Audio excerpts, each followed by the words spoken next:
Order. I call on James Frith to move the motion. Thank you, Mr. Chairman. It's a great pleasure to speak under your chairmanship. I beg to move that this House has considered music education. It's a great pleasure to open this debate on music education in what will be the first debate I have led in Parliament.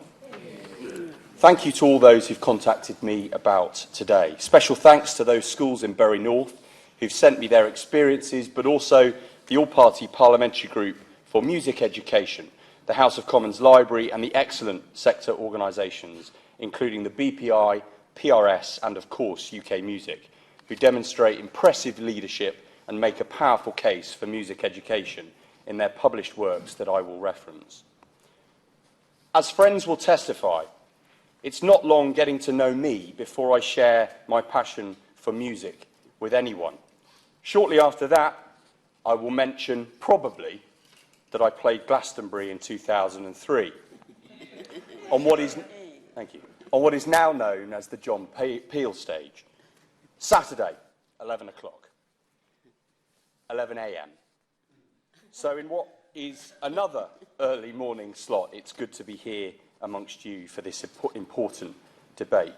There are two simple ideas that guide my argument. Firstly, music education mustn't fall victim to a tired, old argument of traditional versus progressive education. It applies to both. And secondly, that this debate must look to the future based on the current calls we hear for music education on assessments now. Music output from the UK, please. I'm very grateful and I congratulate him on securing this debate and being one of only two MPs to have played at Glastonbury. I'm not the other one, by the way. But can I say, does he agree with me when he's talking about the future, that one way that we could approach this and the government could do something about this without having to change all their assessments and so on would be simply to stipulate that no school under inspection could be rated outstanding unless it had an outstanding creative offer, including in music education? The honourable gentleman makes a powerful suggestion, and I will, in following remarks, come on to the role that Ofsted play, who I believe can be a friend in this mission. Music output from the UK remains world-leading. Artists like Stormzy are breaking new boundaries and contributing to the success of our £4.5 billion industry. In 7 of the last 11 years, the biggest selling album in the world came from a UK act. The heritage of British music is celebrated worldwide, but it is the future that we must focus on. We cannot afford to be complacent at a time of great economic and cultural change. Britain's role in the world is under new assessment. The rise in automation means we must emphasise that which makes us human, not compete with the machines we've made on learned behaviour. Our education system must emphasise our human distinction, that which distinguishes us. Music education is a huge part of that effort, with creativity, expression and performance as important an instinct as that which we feel from the beat of a drum. UK Music, the umbrella body for the commercial music industry, released their report, Securing Our Talent Pipeline, last year. This sets out in great detail the challenges their industry faces under these success stories. The report detailed evidence that 50% of children at independent schools receive sustained music tuition, whilst the figure for state schools is only 15%. That 17% of music creators were educated at independent schools, compared to the 7% across the population as a whole. 46% of these music creators received help from family or friends to develop their career. Underlining the problems is a growing inequality of opportunity. UK Music CEO Michael Duggar, formerly of this parish, Mr. Chairman, argues in the same report that a career in music mustn't become the sole preserve of those who can rely on the bank of mum and dad. And he's right. Please. Will you pay tribute to those organisations like the Cheltenham Festival of Performing Arts, which provides exactly those opportunities to people from all walks of life, private school and the state sector, to allow them to have the opportunity to perform, to build their confidence and to hopefully build a lifelong interest in music and performing? The honourable gentleman makes an important intervention, and I pay tribute to any organisation whose endeavour is, as he expresses. The argument I am making is that we need a universal approach as opposed to an incidental one, though I absolutely support the work of the organisation that the gentleman refers to, the honourable gentleman refers to. Our education system must support a deepening of the well of the talent that we come to rely on. Music education is falling through the charts. A drop of nearly 10% year on year for subjects not in the EBAC. GCSE music entries falling by 24%. A 17.8% reduction in music taught in years 12 and 13 since 2010. A worrying trend which a former advisor to the DFE, Tom Richmond, now director of the think tank EDSK, said could no longer be ignored. There is a huge variation between our state and independent schools.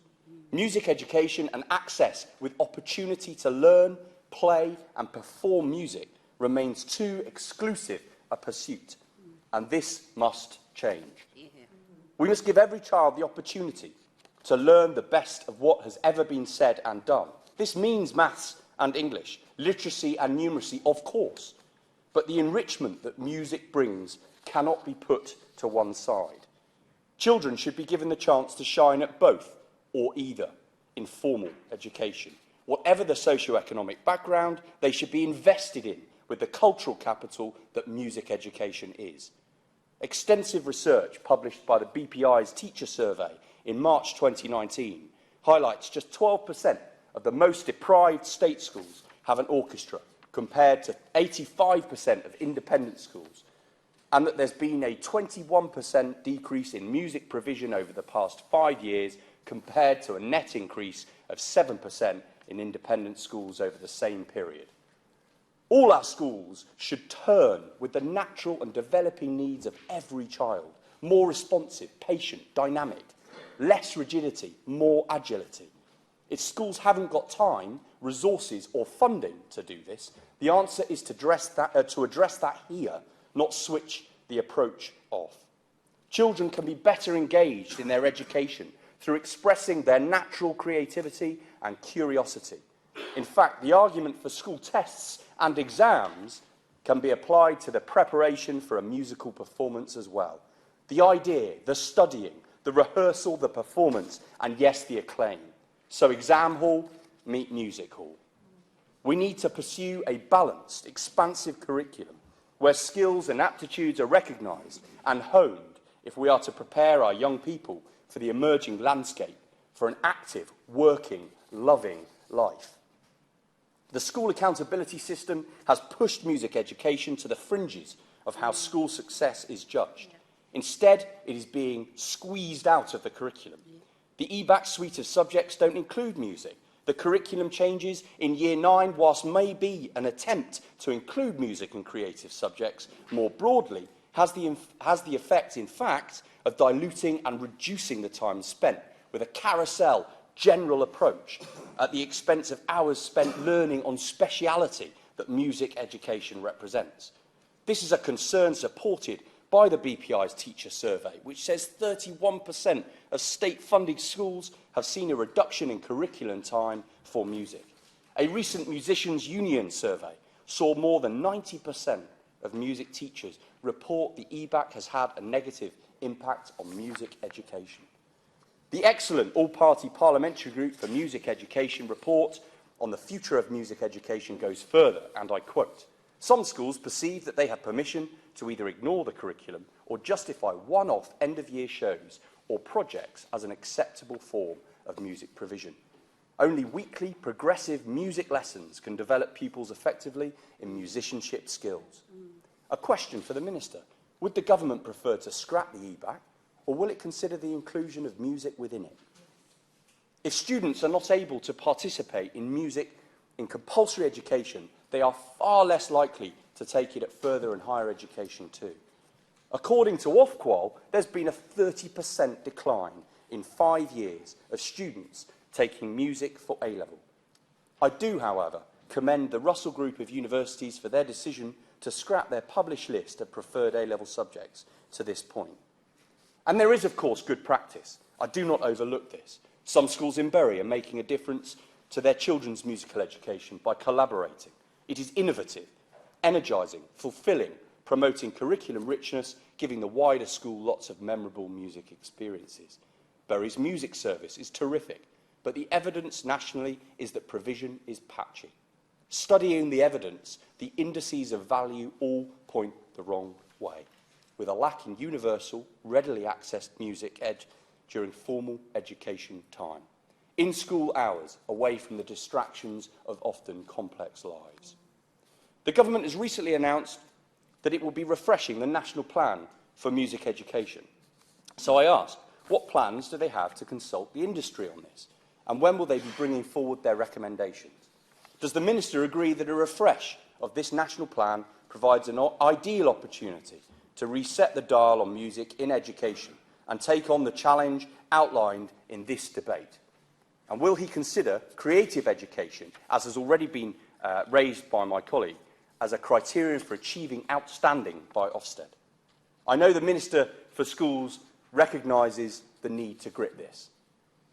The music curriculum expert group that he has established with a contract to write a new model music curriculum has been awarded to the Royal Schools of Music Exam Board. Perhaps he might update us on the progress of this work in his response. Can he also assure us that the model music curriculum will work for non-music specialists in schools to ensure reduced capacity and a lack of specialism in our schools isn't a further barrier to progress on this effort, and explain how monitoring and impact of such guidance can be undertaken? According to the BPI, only 44% of music lessons in primary schools are delivered by a music specialist. So support is still needed alongside this model curriculum for teachers who want to specialise in music, either through a teaching route or a conversion through PGCE. So will the national plan ensure teacher training and support for music ed is provided? And it is improved, sorry. I welcome recent news of Ofsted developing the focus for schools, providing cultural capital for children as a step forward in ensuring the role of music education is re-evaluated and reintroduced as a norm for all children in our schools. I note favourably that Ofsted will pick this up as part of their new framework. With claims that, according to the Cultural Learning Alliance, music enhances cognitive abilities by 17%, does the Minister have a view on this proposition or sight of such evidence? And will he develop the powerful cultural capital argument through his responsibilities at the DFE? Does he agree one key goal should be for all children, regardless of socioeconomics, to have fair and free access to music education? Finally, Mr. Chairman, the government should renew the effort to put music venues at the heart of high street renewal and economic development. The industry business model has been flipped in the last 15 years by digital platforms, streaming services, self-publishing, and yes, a period of denial to the change from all of the industry. Please. And does he agree that the government missed a real opportunity when they offered rate relief to pubs, to shops, to other organisations on the high street, and specifically in the guidelines, excluded music venues from that list? And despite appeals by myself and UK Music and others to the Chancellor, they refused to change that rule. I agree with the honourable gentleman, and indeed it would appear there is a bit of a blind spot on music venues, or tin ear perhaps is a better phrase. The industry business model has been flipped in recent years, as I say. But for example, will the government look at YouTube paying next to nothing per stream of the artists, and that some of the revenue that Google makes from this enormous imbalance goes to supporting live venues for emerging talent across the country and our efforts on music education, either as a new tax or in partnership?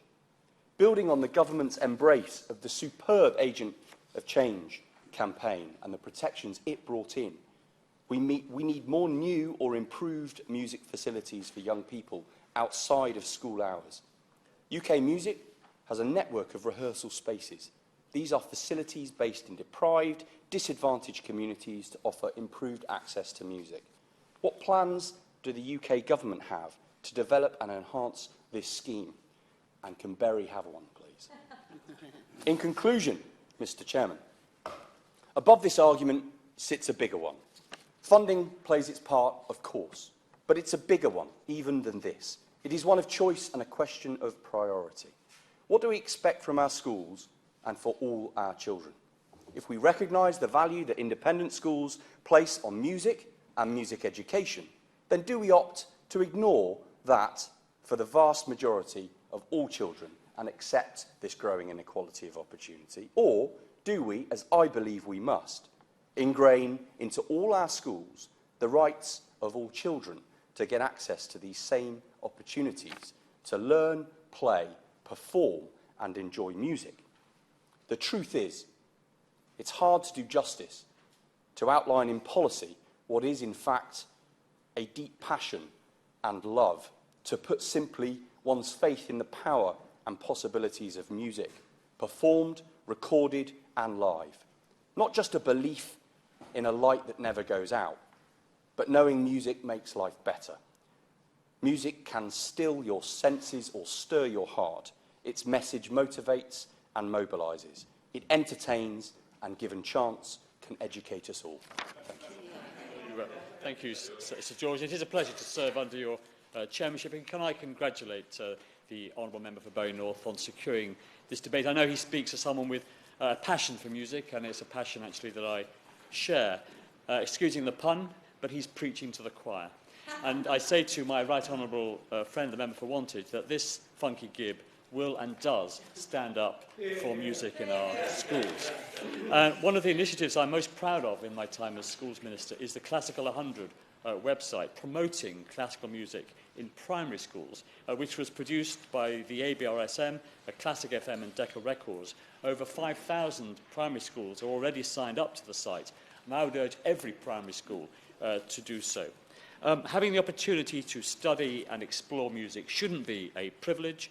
It is a vital part of a broad and balanced curriculum, and all pupils should have access to a world-class music education. And that's why music is compulsory for all pupils aged 5 to 14 in state-maintained schools. Academies that don't have to follow the national curriculum nonetheless have to provide a broad and balanced curriculum, and Ofsted's new inspection framework coming into force from September will support this, providing a greater focus on the provision of a broad and balanced curriculum. This government is committed to music education. We're putting more money into arts education programmes than any subject other than PE, nearly £500 million to fund a range of music and cultural programmes between 2016 and 2020, in addition to the funding that schools receive to deliver their curriculum. In November 2011, we published the National Plan for Music, referred to by my right honourable friend, the member for Wantage, which sets out our vision for music in schools. The vision is to enable children from all backgrounds in every part of England to have the opportunity to learn a musical instrument, to make music with others, to learn to sing, and to have the opportunity to progress to the next level of expertise. We've confirmed that we will be refreshing the national plan, consulting widely on it, and we'll be making further announcements on our plans in the coming months. Now, schools are responsible for delivering the music curriculum, as they are for delivering the curriculum in other subjects, but we recognise that they can't do that alone. Our network of music education hubs supports schools to provide high-quality music tuition, and I pay tribute to my right honourable friend for the vital role that he played in the development of that policy. Between 2016 and 2020, we are providing in total over £300 million of ring-fenced funding for musical education hubs, in addition to the funding that goes to schools to deliver the curriculum. And earlier this year, we announced 1.3 million extra pounds of funding for those hubs. And that funding supports pupils, whatever their background, whatever their family's income, whatever particular special needs or disabilities they may have. No child should be excluded from music because their parents can't afford to pay for lessons or an instrument, or because they have physical disabilities or other special needs. Music education hubs help hundreds of thousands of young people learn to play an instrument in whole classes every year. They also ensure that clear progression routes are available and affordable. and many hubs subsidise the cost of lessons for pupils. And the programme helps schools nurture the budding seeds of musical passion that can unlock so much pleasure throughout life, as we heard from the Honourable Member. In years to come, many adults with a passion for music will have the work of music hubs to thank for first introducing them to the joys of playing an instrument and in ensembles. When it comes to provision of music education, the government believes in equity, but it also believes in excellence. Talented young musicians need the opportunity to make music with others of a similar standard, and access to selective ensembles and demanding repertoire. The music education hubs provide high-quality borough or county-wide ensembles and signpost the most talented towards specialist provision. The constituency of Bury North is served by the Bury Music Hub, which works as part of the collaborative Greater Manchester Music Hub. And in this academic year, the Bury Hub has received over £292,000 of funding from the government, and last year the hub delivered over 3,500 individual singing and instrumental lessons and 14,000 small group singing and instrumental lessons. A report by Birmingham City University showed that in 2016-17, hubs worked with 89% of schools on at least one core role, and they helped over 700,000 pupils learn to play a musical instrument in whole-class ensemble teaching. And in 2013-14, the first year, when like-for-like figures are available, the number was 596,000, and that's an increase of 19%. And my honourable friend, the member for Henley, also spoke about singing. The government does recognise the value of singing in schools. Developing a singing strategy to ensure every pupil sings regularly is a core role of the music education hubs. And in the last published figures, 70% of schools in England were being supported by hubs with singing strategies.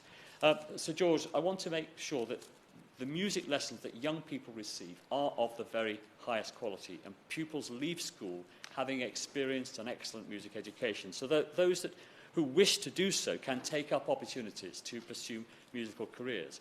In order to ensure this, we have started work with music experts to develop a high-quality model music curriculum. Now, the model music curriculum builds on the national curriculum and forms part of our plans to ensure that all pupils can benefit from knowledge-rich lessons. It's been drafted under the direction of an expert panel composed of practitioners, education leaders, and music specialists, and will provide schools with a sequenced and structured template curriculum for key stages 1, 2, and 3. And I hope the curriculum will make it easier for teachers, including non-specialist teachers, to plan lessons and help to reduce their workload. And I do agree with my honourable friend, the member for Henley, that folk songs are an important part of our musical heritage, and I hope that they will be included in that curriculum. Now, the honourable member for Bury North raised his concern that careers in the arts have become the preserve of the privileged and privately educated.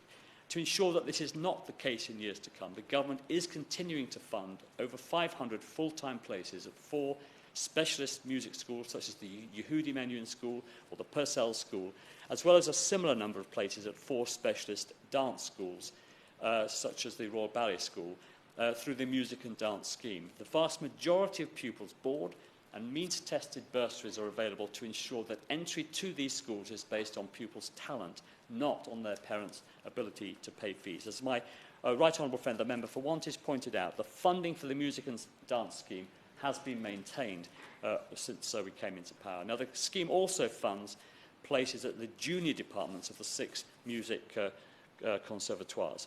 As well as the music hubs, St George, the government is committed to a number of programmes which aim to enhance the musical opportunities of young people and ensure that the talent pipeline, so important to this country, remains open. These include the National Youth Choir of Great Britain and the National Youth Orchestra, and our funding helps to ensure that no one is turned away because their parents can't pay.